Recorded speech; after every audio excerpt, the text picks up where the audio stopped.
Hello दोस्तों, स्वागत है आप सभी का एक बार फिर से आपके अपने यूट्यूब चैनल कॉम्पिटिटिव फंडा पर। दोस्तों, यूपी ट्रिपल एससी के एक और नए मॉक टेस्ट की वीडियो के साथ मैं आप सभी के सामने हाजिर हूं। दोस्तों, मॉक टेस्ट से संबंधित मैंने एक वीडियो बनाया था, ये उसका पार्ट 2 वीडियो है। अगर आपने नहीं देखा है तो आप हमारे चैनल पर जाकर उस वीडियो को देख सकते हैं, उसका लिंक आपको वीडियो के डिस्क्रिप्शन में भी मिल जाएगा। तो दोस्तों, 24 अगस्त को पीईटी का एग्ज़ाम होने वाला है, 5 दिन शेष बचे हैं। तो ये मॉक टेस्ट की वीडियो आपके लिए बहुत ही महत्वपूर्ण साबित हो सकती है। दोस्तों, इसमें मैं बात करूंगा 35 महत्वपूर्ण प्रश्नों के बारे में, जो कि यूपी ट्रिपल एससी पीईटी के एग्जाम के पॉइंट ऑफ व्यू से बहुत ही महत्वपूर्ण है। दोस्तों, इसमें हम बात करेंगे भारतीय इतिहास, भारतीय आंदोलन, भूगोल, अर्थशास्त्र और संविधान के 5-5 क्वेश्चंस के बारे में, और सामान्य जागरूकता के 10 क्वेश्चन, यानी ओवरऑल 35 क्वेश्चंस रहेंगे। इसके लिए आपको करना क्या है, वीडियो को पूरा देखना है। मैं इसमें आपको पॉइंट टू पॉइंट आंसर्स बताते चलूँगा। आपको अगर ऐसा लगता है कि आपको उसको पढ़ने में नहीं आ रहा है, तो आप वीडियो को पॉज़ करके देख सकते हैं, पढ़ सकते हैं। और आपको करना सिर्फ़ इतना है कि आपको सारे क्वेश्चंस को पहले खुद से ट्राई करना है, फिर मेरे द्वारा बताए गए आंसर्स से उनको मैच कराना है। और वीडियो के लास्ट में आप हमें अपना स्कोर कमेंट करके ज़रूर बताइएगा, जिससे कि आपका रिवीज़न होता रहेगा। और हर दिन मैं आपके लिए ये वीडियो लेकर आऊँगा। 5 दिन शेष हैं, तो आपको लगातार जो है अपनी प्रैक्टिस करते रहना है। आपको अपने जहाँ से तैयारी कर रहे हैं वो करते रहिए। साथ ही साथ आपको 8 से 10 मिनट की ये वीडियो रहेगी, उसको आप देख सकते हैं। दिन में सिर्फ 8 से 10 मिनट का समय निकालना होगा, और इससे आपको अपना रिवीजन कर सकते हैं, अपनी जो है तैयारी को चेक कर सकते हैं कि किस लेवल की आपकी तैयारी हो चुकी है।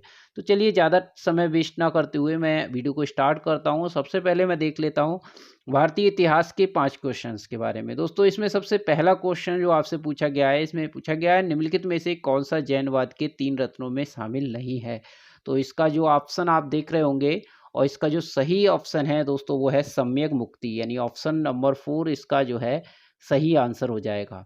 इसके बाद अगला प्रश्न है, हड़प्पा सभ्यता के अवशेष निम्नलिखित में स्थान में से कहाँ प्राप्त नहीं हुए थे? तो इसमें जो आंसर आप देख रहे होंगे, ऑप्शन 3 यानी नागार्जुन कोंडा में इसके जो है अवशेष प्राप्त नहीं हुए। लोथल, कालीबंगा और रोपड़ में हड़प्पा सभ्यता जो थी उसके अवशेष प्राप्त हुए। इसके बाद अगला प्रश्न है, मुगल काल में सर्वाधिक मनसबदार किसके शासन काल में थे? तो इसका सही जो आंसर होगा दोस्तों, वो होगा जहांगीर। जहांगीर के शासन काल में, मुगल काल में जो है सबसे ज़्यादा मनसबदार थे। ठीक है। इसके बाद अगला प्रश्न है, सती प्रथा की किसने अवैध घोषित किया? तो सती प्रथा जो थी उसको किसने अवैध घोषित किया, किसने इसको खत्म किया? तो इसका जो था लॉर्ड विलियम बेंटिंक। ठीक है, इन्होंने इसको अवैध घोषित किया था। इसके बाद अगला प्रश्न है, निम्नलिखित में से किसने हड़प नीति का प्रयोग करते हुए कई भारतीय राज्य ईस्ट इंडिया कंपनी के अधीन कर दिए? तो इसका जो सही आंसर होगा वो होगा लॉर्ड डलहौजी। ठीक है, लॉर्ड डलहौजी की हड़प नीति थी। तो वो क्या कर रहा था, इस तरह से जो है हड़प नीति का प्रयोग करते हुए बहुत सारी जो है राज्यों को, बहुत जगह, बहुत से सारे जो स्टेट थे, जगहों को, और बहुत सारे जो राजाओं के राज्य थे उन सबको हड़प कर ईस्ट इंडिया कंपनी के अधीन कर लेता था। तो ये 5 क्वेश्चन आपने इतिहास से संबंधित देखे। अब हम बात कर लेते हैं भारतीय राष्ट्रीय आंदोलन से संबंधित 5 प्रश्नों की, जिनमें पहला प्रश्न आपसे पूछा गया है, निम्नलिखित में से किसे भारत का बिस्मार्क कहा जाता है? तो इसका सही आंसर आपको बताना है, और ये कहा जाता है सरदार वल्लभ भाई पटेल। नंबर 1 इसका जो है ऑप्शन सही हो जाएगा। इसके बाद अगला, अरविंद घोष का नाम किस षड्यंत्र मामले से जुड़ा? तो इसका जो सही आंसर है वो अलीपुर षड्यंत्र मामला था, उससे अरविंदो घोष का नाम जो है जोड़ा गया था। इसके बाद अगला प्रश्न है, स्वतंत्र पार्टी के संस्थापक कौन थे? तो स्वतंत्र पार्टी के जो संस्थापक थे वो थे सी राजगोपालाचारी। ठीक है, 4 नंबर इसका क्वेश्चन सही हो जाएगा। इसके बाद अगला है, एल्बर्ट विल किसके शासनकाल के दौरान प्रस्तुत किया गया था? तो एल्बर्ट विल जो था वो दोस्तों रिपन जो थे उनके कार्यकाल में जो है प्रस्तुत किया गया था। इसके बाद 10th क्वेश्चन देख लेते हैं। इसमें पूछा गया है, महात्मा गांधी और बाबा साहेब अम्बेडकर के बीच पूना संधि कब की गई? तो इसका जो सही आंसर होगा दोस्तों वो होगा 1932। ऑप्शन 2 इसका सही आंसर होगा। अब देख लेते हैं भूगोल के 5 प्रश्न, जिसमें आपसे पूछा गया है। पहला प्रश्न, मैदानों की अपेक्षा रेगिस्तानों में जो है रातें ठंडी होती हैं, क्यों ठंडी होती हैं? आपको इसका जवाब देना है। क्योंकि वहाँ की जो बालू होती है, बालू ऊष्मा का पृथ्वी की अपेक्षा अति शीघ्र विकिरण करने लगती है। तो ऑप्शन 1 इसका सही हो जाएगा। अगले नेक्स्ट प्रश्न है 12वां, जिसमें पूछा गया है सदाबहार वनों का दूसरा नाम क्या है। सदाबहार वनों का जो दूसरा नाम है वो उष्णकटिबंधीय वन, यानी ऑप्शन नंबर 2 इसका सही आंसर हो जाएगा। इसके बाद अगला प्रश्न है कांडला जो कच्छ की खाड़ी पर स्थित है निम्नलिखित में से किसके लिए जाना जाता है। तो इसका जो सही आंसर होगा दोस्तों वो ऑप्शन आप यहाँ पर देख सकते हैं। इसका जो सही आंसर है वो है नंबर 1 एक्सपोर्ट प्रोसेसिंग जोन। ठीक है। इसके बाद अगला प्रश्न है किस भारतीय राज्य को मसाला उद्योग के रूप में जाना जाता है। तो इसका जो सही आंसर है मसाला उद्योग के रूप में केरल, यानी ऑप्शन नंबर 1 इसका सही आंसर हो जाएगा। इसके बाद अगला प्रश्न है इसकी खोज के लिए आंध्र प्रदेश में तुमलापल्ली विश्व के मानचित्र पर आ गया है। तो कौन सी ऐसी चीज़ है जिसकी वजह से तुमलापल्ली जो है विश्व के मानचित्र पर दर्शाया जाता है। यह है सबसे बड़ी यूरेनियम की खान की वजह से फेमस है। ठीक है, ऑप्शन नंबर 2। इसके बाद अगला हम देख लेते हैं भारतीय अर्थव्यवस्था से संबंधित 5 प्रश्न, जिसमें नेक्स्ट क्वेश्चन है हमारा 16th क्वेश्चन है, जिसमें 5वीं पंचवर्षीय योजना का मुख्य लक्ष्य क्या था। तो हमको बताना है। इसका जो सही आंसर होगा वो गरीबी उन्मूलन और आत्मनिर्भरता की प्राप्ति। इसके बाद अगला प्रश्न है निम्नलिखित में से कौन सा एक युग्म सही नहीं है। तो इसका सही आंसर दोस्तों होगा वो 5वीं पंचवर्षीय योजना, यानी 1961 से 1966। इसके बाद अगला प्रश्न है निम्नलिखित में से कौन जननी सुरक्षा योजना के संबंध में सत्य नहीं है। तो 18 जो क्वेश्चन है उसका सही आंसर होगा ये एक केंद्र प्रायोजित योजना नहीं है। इसके बाद अगला प्रश्न है SIDBI का घोतक क्या है। SIDBI का मतलब क्या है, इसकी फुल फॉर्म आपको बतानी है। तो इसकी जो सही फुल फॉर्म होगी वो होगी अगला small industries development bank of India. Option 2 इसका सही आंसर हो जाएगा। अगला प्रश्न है शशिकांत दास ने उर्जित पटेल के इस्तीफे के बाद रिजर्व बैंक के गवर्नर कौन से गवर्नर के रूप में कार्यभार संभाला। कौन से नंबर के गवर्नर थे जो उर्जित पटेल के इस्तीफा के बाद शशिकांत दास ने वहां पर उनकी जगह कार्यभार संभाला। तो वो कौन से नंबर के जो है गवर्नर थे, ये हमें बताना है। इसका जो सही आंसर होगा वो 25वें गवर्नर, यानी ऑप्शन नंबर 4 सही हो जाएगा। अगला प्रश्न है भारतीय संविधान और लोक प्रशासन से संबंधित, जिसमें पूछा गया है कौन सा महत्वपूर्ण मानव अधिकार भारत के संविधान के अनुच्छेद 21 के द्वारा सुरक्षित है।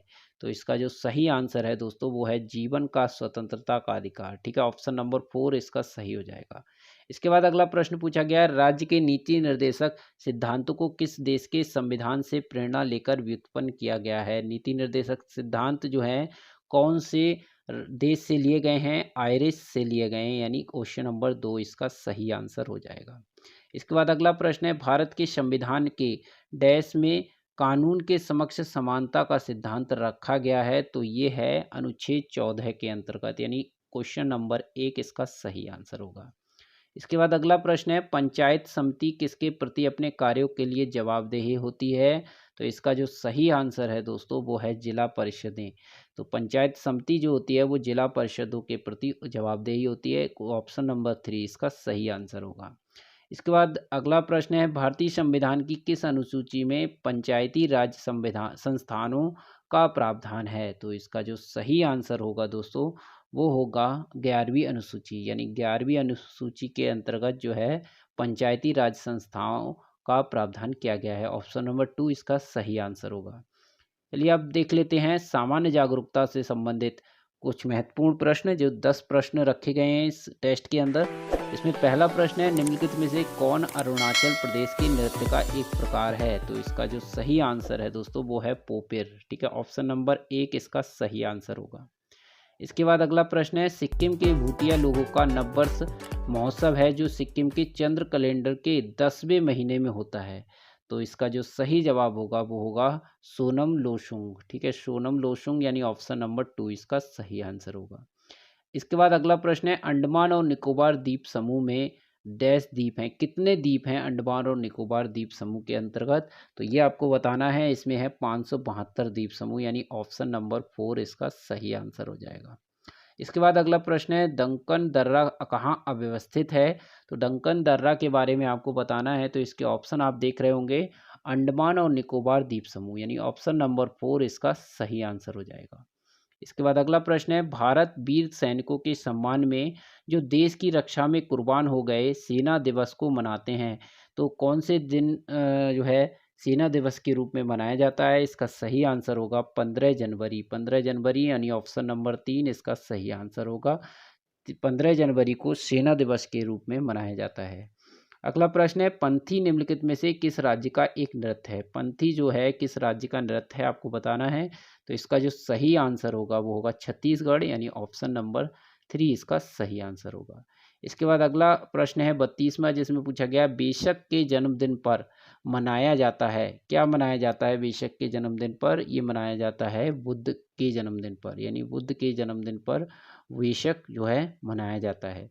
अगला है डैश भारत का पहला इंस्टीट्यूट है जहां कृत्रिम बुद्धि मात्रा यानी आर्टिफिशियल इंटेलिजेंस में पूर्णकालिक स्नातक डिग्री कार्यक्रम प्रारंभ किया गया है। तो इसका जो सही आंसर दोस्तों आप देख ले गए हैं वो है आईआईटी हैदराबाद। आईआईटी हैदराबाद में आर्टिफिशियल इंटेलिजेंस के लिए एक ग्रेजुएशन डिग्री का कार्यक्रम प्रारंभ किया गया है।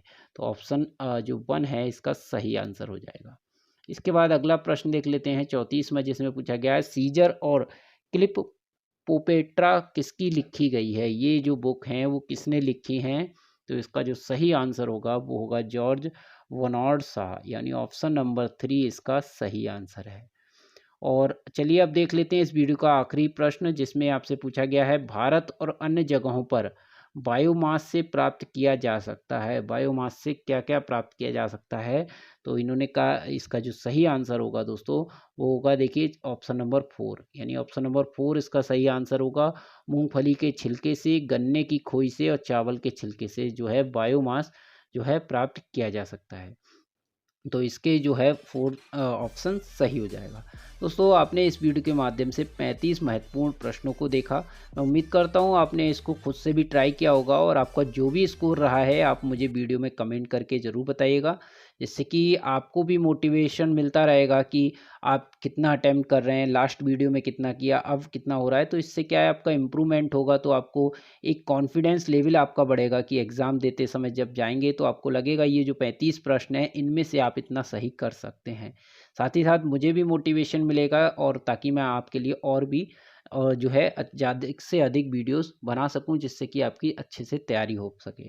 तो और वीडियो को लाइक करिए, ज़्यादा से ज़्यादा दोस्तों तक शेयर करिएगा। अगर आप अभी तक चैनल पर सब्सक्राइब नहीं किए हैं, चैनल पर नए हैं, तो चैनल को सब्सक्राइब करना बिल्कुल ना भूलें। बेल आइकन को प्रेस कर लें, जिससे कि आने वाली सभी वीडियोस की नोटिफिकेशन आपको मिलती रहे। तब तक के लिए दोस्तों थैंक यू। जय हिंद।